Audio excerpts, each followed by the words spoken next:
Сегодня мы продолжаем этнографическую экспедицию по местам проживания чеченцев высоко в горах до 1943 года.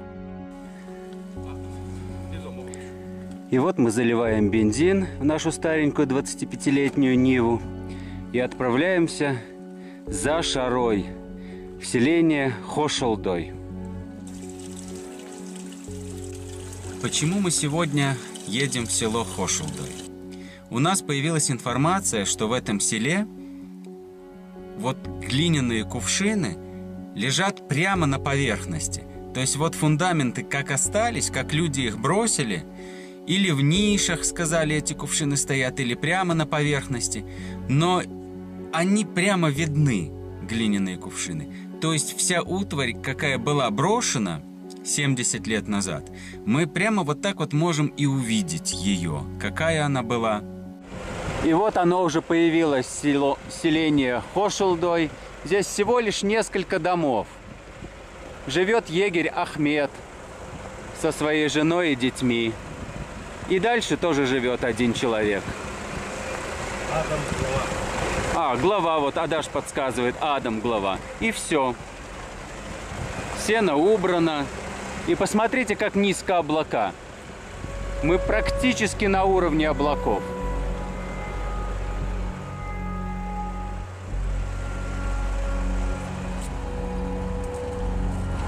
Подожди, это красный кирпич он привез сюда или... Наверное, дом строить будем.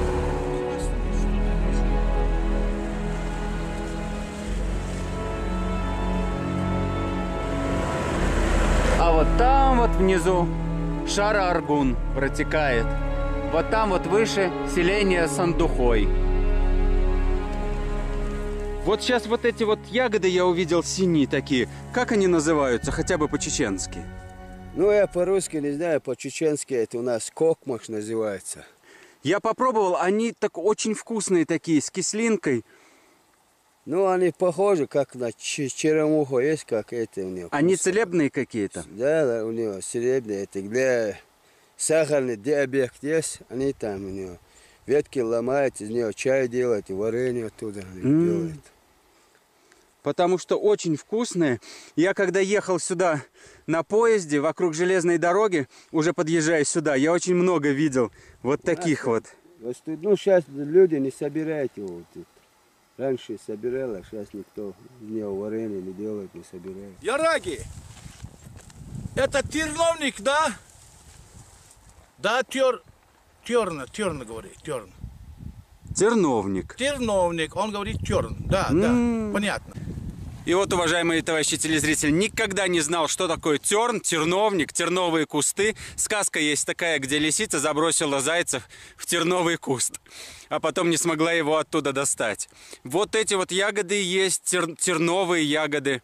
По вкусу очень приятные, с такой кислинкой и очень такие освежающие. С них можно делать компоты. Вкусные? Очень даже вкусные ягодки.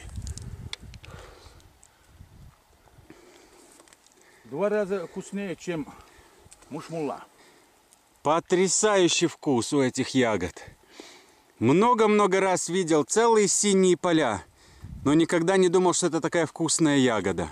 А сейчас, Ахмед, мы спускаемся к фундаментам, на которых вы видели, что там кувшины лежат, да? Да, лежат там кувшины. Вот сейчас мы даже можем их посмотреть, эти кувшины. Можно.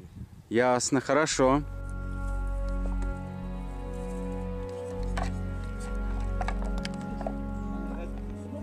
Вкусная штука.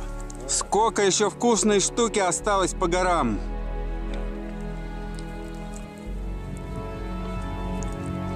Вот висит алыча. Медведь ее еще не съел.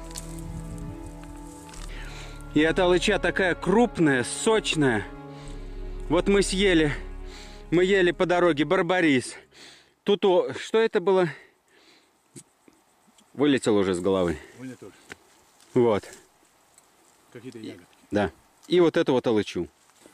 Очень вкусная. Алыча просто в этом году замечательная. Особенно она замечательна вот сейчас, в конце октября.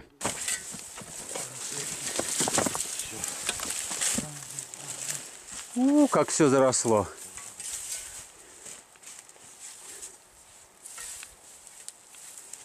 Вот тут смотри. Видишь?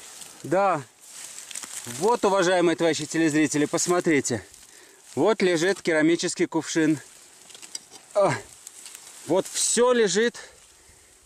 А что водой наполнено? А это там, наверное, железная вот такая вот кастрюля. Все лежит прямо здесь. Там кастрюля там. А это что? Это как называется? Это ставить, наверное. Да, похоже. Вот котлы. А, еще кувшина есть в котле. Ничего себе.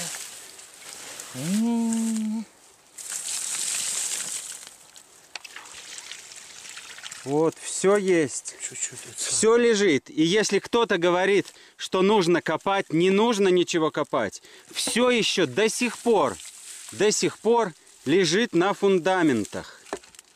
Ходить надо. Надо просто ходить, высоко подниматься.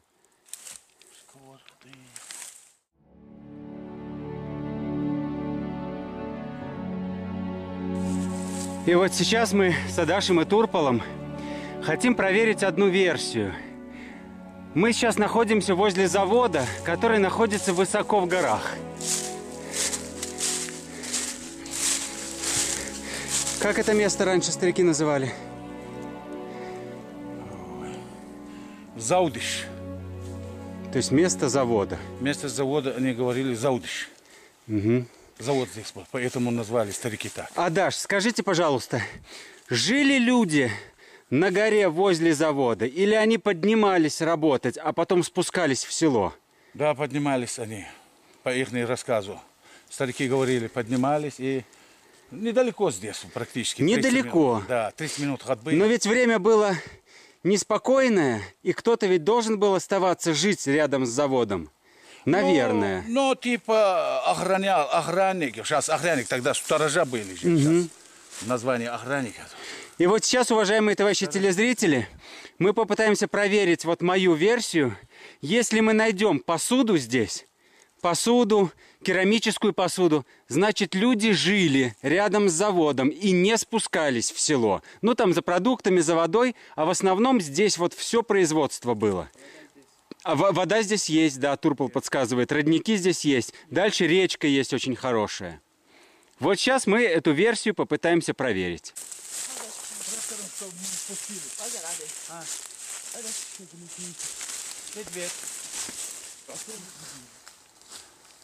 Выехали мы с буком отсюда. Резали мы. Вот и вниз по дороге. Все. Дрова. На дрова, да. Угу. Вот этот завод был Дауто. Фамилия не знаю я. Недавно я встретил Амир Габартуев.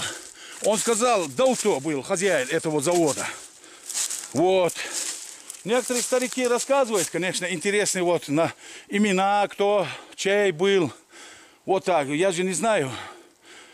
Сколько я помню, здесь завода не было, только вот эти фундаменты, вот эти все черепица, а сколько тут лежат. Но наша программа для того и ходит по горам, чтобы сохранялась память.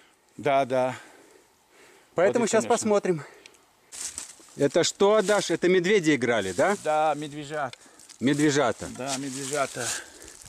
Вот играли. какие царапины оставляют своими когтями. Да. Высоко обдирали.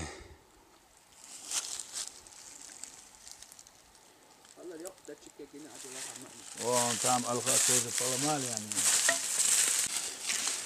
Мишка ветки ломал. Играли.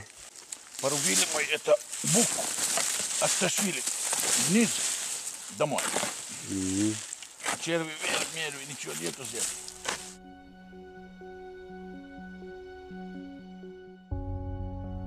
После короткого осмотра места мы пришли к выводу, что возле завода никто никогда не жил.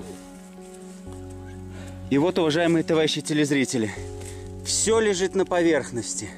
Сейчас мы с Адашем и Турполом покажем вам еще один предмет быта. Это кувшин.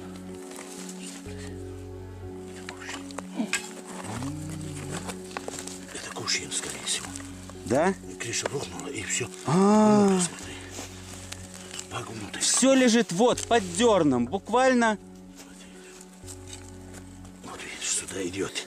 У него горловина идет. О, поломается. Поломается. Сейчас сломаем. Это что за... И вот, уважаемые товарищи телезрители, пока Адаш вынимает кувшин, вот эти вот щипчики, это щипчики для сахара. Чисто чеченские, чисто вот, они даже действующие, вот их даже можно разогнуть. Раньше сахар не был таким, как сейчас, а был в кусках, в больших. И вот этими щипчиками старики сидели. Да.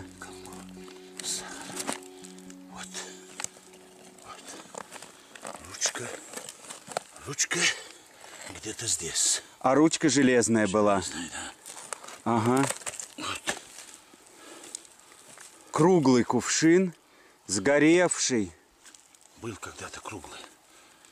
Был когда-то круглый. Все лежит буквально под ногами. Просто. И вот посмотрите, казан рядом с печкой. Посмотрите, какие у него были ручки. Он висел рядом с печкой над огнем. Тяжелый. Земля. Сейчас... И с этой стороны тоже ручки. Да. Сейчас повернем его, чтобы все телезрители, чтобы увидели все. А то спрашиваете, как оно было. Ага. Да, что было. Как было. Вот вы видите, что в кастрюлях ничего, никакого золота, никакого серебра. Чтобы они знали, увидели. Да, и вот тоже вы можете обратить внимание, печка была заштукатурена, я вам всегда говорил, очень вот толстый слой штукатурки, беленькие печки, как в русских домах. А это высокогорное село. Все, кусок отломан. Шикарный казан, шикарный казан. Был когда-то. Был когда-то. Да. Так, еще. Что мы находим здесь? Тоже штукатурка от печки. Да, штукатурка. И сейчас, уважаемые товарищи телезрители, наша основная цель – посмотреть, какая была керамика. Сейчас мы керамику не нашли. Керамики пока нет. Где-то с какой-то стороны от печки она должна быть. Мы вот сейчас постоим, подумаем. Ну и, может быть, найдем что-нибудь. Может, с правой, да. Ну, вот, да, вот она, заштукатуренная печка белая. Да, какие-то железки здесь торчат. Железка, это вот от печки тоже что-то. Да.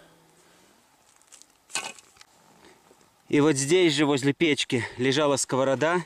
И посмотрите, прямо на сковороде, внутри в сковороде, 70 лет пролежала кукуруза. Какая крупная кукуруза была в том году, в 43-м году. Это урожай 43-го года. Какая крупная. Она прямо вот здесь вот в сковороде. Ее жарили на сковороде и ели вот такие вот жареные зерна. Вот так вот жили в горах. Кукуруза, 2-3 сковороды и кувшины пока мы не нашли. И вот мне не верили, что в горах была очень хорошая посуда, добротная, красивая. Посмотрите, какой чайничек. Он, правда, разбитый, с цветочком. Очень красивая посуда была в горах у людей в те времена. Люди жили со вкусом. Ну вот сейчас я попробую его вынуть, потом вам его покажу. Вот такой вот чайничек. К сожалению, он разбитый, носик у него отбился. И разбит он был в другом месте, потому что рядом мы не нашли никаких осколков. Очень оригинальный, красивый очень чайничек. И вот, уважаемые товарищи телезрители, посмотрите. Вот она керамика. Вот такие, с высоким горлышком, вот такие были кувшинчики для каши. Очень интересный. Вот ручки нету у него, но ручку мы найдем. Ручка где-то здесь. Такой формы я не видел, такой формы кувшина. Посмотрите, какая красота. И вот еще посмотрите. Такие пиалки, вот она, целая пиалка. Такие пиалки есть даже в современных чеченских домах.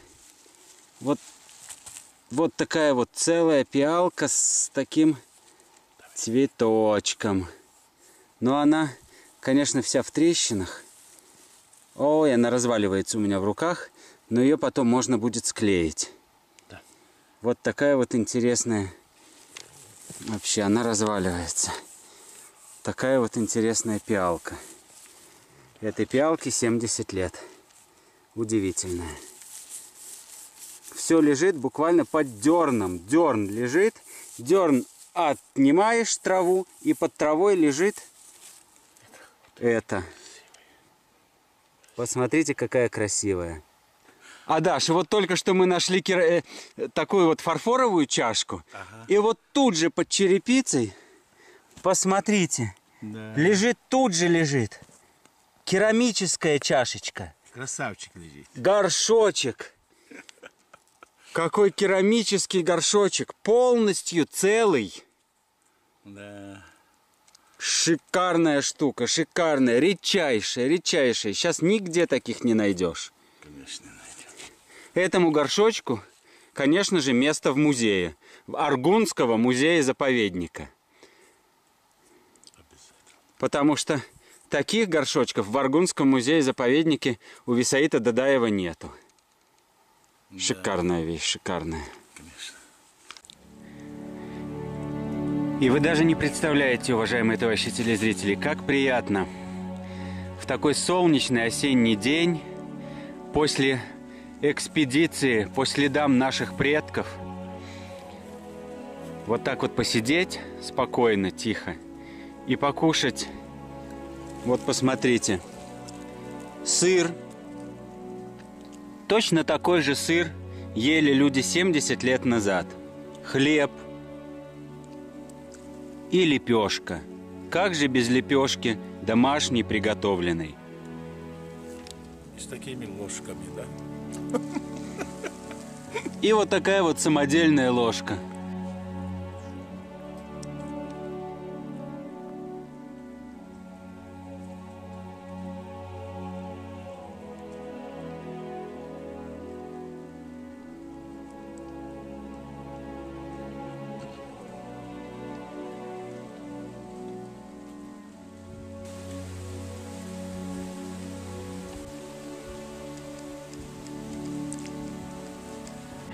И везде на склонах гор, где бы мы ни ходили, живое присутствие людей. Яблоки, сливы, кизил. И вот сейчас осень, какие яблоки вот эти вот вкусные, сладкие. Это старинные сорта. Я знаю все старинные сорта, поскольку занимался прививкой деревьев.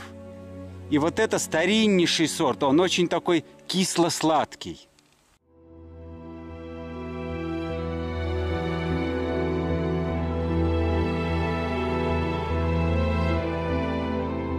Керамическая посуда или другие бытовые вещи – это пролеты моста, связывающего наше поколение с поколением наших бабушек и дедушек. И если пропадет какая-нибудь из частей этого моста, наши дети уже не смогут ответить на вопросы, кто они, откуда пришли и куда идут.